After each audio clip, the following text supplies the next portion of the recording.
খবরটি নিবেদন করছে জীবন সুরক্ষা হাসপাতাল, গোবিন্দপুর সিগন্যাল মোড়, শান্তিপুর, নদিয়া।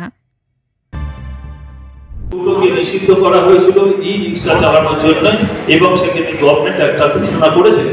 কিন্তু পরবর্তী দিনে আমরা শান্তিপুর শহরে, যেহেতু শান্তিপুরে তন্তুজীবী অধ্যুষিত এলাকা, বহু ভাইয়েরা আজকে যেহেতু তাদের হ্যান্ডলুমটা পায় অনেকটাই মৃত পায় অবস্থায়, আপনারা সেই কর্ম ছেড়ে আজকে অনেকেই টোটোর মধ্যে আপনারা তাদের রুটি রোজগারের জন্য আপনারা অনেকে আজকে শিক্ষিত ছেলে এবং সকলে কিন্তু আপনারা নিয়োজিত হয়েছে।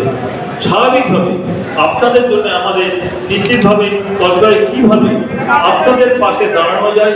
বিগত দিনে আমি একটি সংস্থার সঙ্গে কথা বলেছিলাম এবং আমাদের বিগত দিনে পৌরপতি অজয় দে মহাশয় এবং আব্দুল সালাম কারিগর মহাশয়, আপনারা হয়তো যারা অনেকেই পুরনো টোটো চালক আছেন তারা অনেকেই জানেন, আত্মীয়র সঙ্গে কথা বলে তখন একটি রেজিস্ট্রেশনের জন্য তারা বিগত দিনে আমার পৌর বোর্ড চেষ্টা করেছিলেন। প্রায় 750 মতো ফর্ম আমার পৌরসভায় জমা পড়েছিল, কিন্তু সেইটার কোনো আজও পর্যন্ত তার সেইভাবে এগোনো যায়নি, কারণ আত্মীয় সেইভাবে তখন লাইসেন্স দেয়নি। কারণ পরবর্তী দিনে এই আপনাদের টোটোগুলোকে নিষিদ্ধ করা হয়েছিল এবং ই রিক্সার জন্য আজকে গভর্নমেন্ট ঘোষণা করেছিল, সেই কারণে আপনাদেরকে লাইসেন্স দেওয়া যায়নি।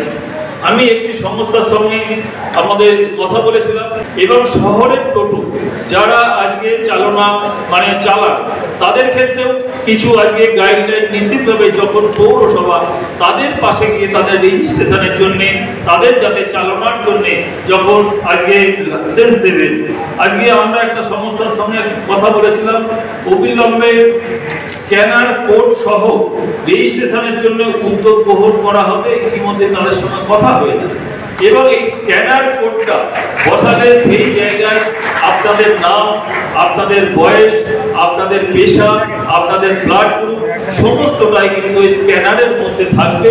কারণ আপনাদেরও একটা সুরক্ষার বিষয় রয়েছে, আপনাদেরকে ভাবতে হবে আমরা যখন আপনাদের জন্য যে কাজটা করব আপনাদেরকেও সেই কাজের সঙ্গে নিযুক্ত হয়ে আপনাদেরও সঠিক নিয়মে সঠিক গাইডলাইন মেনে আপনাদেরকেও চলতে হবে। কিছু সংগ্রামী মানুষকে একসাথে পেয়ে খুব ভালো এবং খুব ভালো লাগছে এবং খুব গর্ব অনুভব করছি, কারণ আপনারা একটা পরিবারের মাথা, একটা মেরুদণ্ড। আপনারা আজকে সমবেত হয়েছেন আমাদের কথা শোনার জন্য। আপনাদেরকে সবাইকে প্রণাম জানাচ্ছি এই জন্যেই, আপনারা আমার থেকে বয়সে ছোট হতে পারেন, কিন্তু আপনাদের কাজকে আমি প্রণাম জানাচ্ছি। একা একা স্ট্যান্ড পরিচালনা করা যাবে না। কোন স্ট্যান্ডের সেক্রেটারির বিরুদ্ধে সরাসরি বলতে চাই, কোন স্ট্যান্ডের সেক্রেটারির বিরুদ্ধে আমাদের কাছে অভিযোগ আসছে, কোন রকম অর্থনৈতিক অভিযোগ এলে আমরা কিন্তু ব্যবস্থা নিয়ে নেব। দলের সামনেই বলতে চাই আমি, তৃণমূল কংগ্রেসের পদ নিয়ে আপনি থাকবেন স্ট্যান্ডের সেক্রেটারি, শান্তিপুর টোটো ইউনিয়নের নেতা, আর কোন আমার টোটো শ্রমিক এসে আমাদের কাছে অভিযোগ করবে, অনৈতিক অভিযোগ যেন আমাদের কাছে না আসে। এই কথাগুলো বলার জন্য আজকের সম্মেলন। স্বচ্ছতার সাথে তৃণমূল কংগ্রেসের নেতৃত্ব দিতে হবে।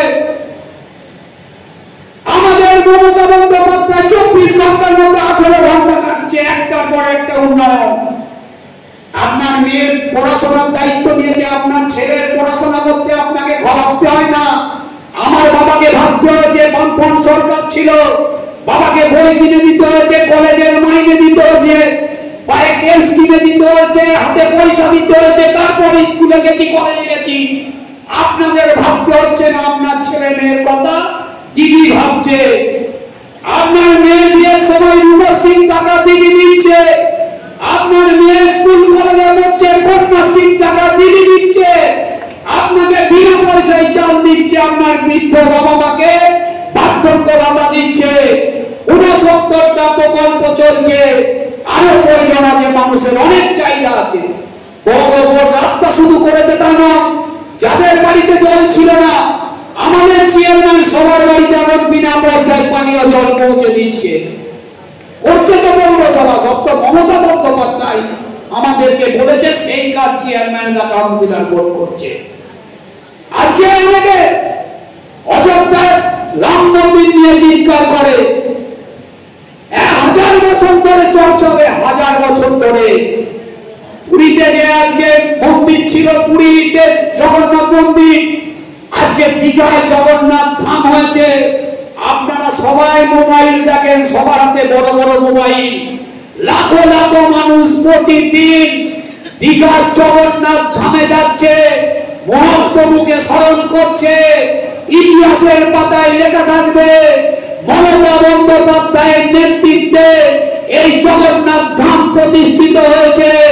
বাঙালি রাবে শ্রী চৈতন্য মহাপ্রভুর দেশে এই আমরা নদিয়ার মানুষ, যে চৈতন্য মহাপ্রভু পুরীতে গিয়ে বিলীন হয়ে গিয়েছিলেন, সেই চৈতন্য মহাপ্রভুকে সম্মান জানিয়ে বাংলার মুখ্যমন্ত্রী দীঘার বুকে জগন্নাথের মন্দির ভগবানের কাছে দর্শন করার সুযোগ করে দিয়েছে জননেত্রী মমতা বন্দ্যোপাধ্যায়।